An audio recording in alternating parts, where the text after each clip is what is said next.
बारू कुमार कोली कच्चा कच्चा नार हो आवन दी तोहर रूपए संवार हो ओझा गुनी कपट न पाए धकोरी ओझा गुनी कपट न पाए धकोरी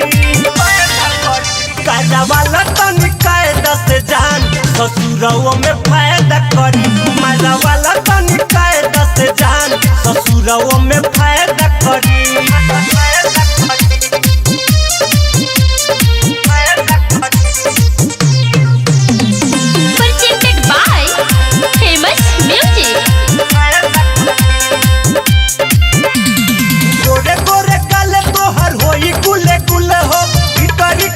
जावा हो जाई कुले कुल हो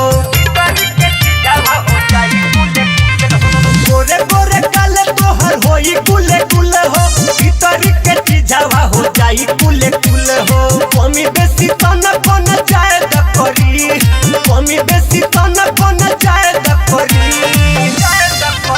काजा वाला तनी कायदा से जान ससुरवा में फायदा करी मजा वाला तनी कायदा से जान ससुरवा में फायदा करी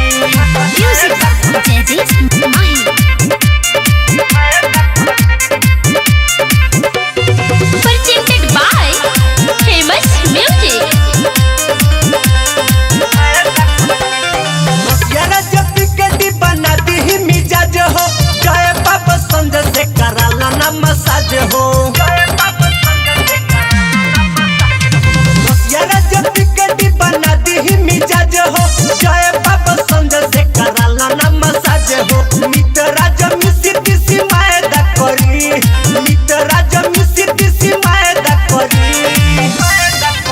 कायदा वाला तनी कायदा से जान ससुरवा में फायदा करी मजा वाला तनी कायदा से जान ससुरवा में फायदा करी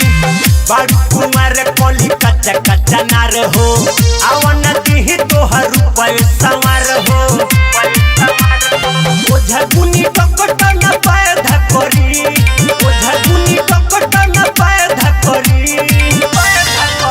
काजा वाला तनी कायदा से जान ससुरवा में फायदा करी मजा वाला तनी कायदा से जान ससुरवा में फायदा करी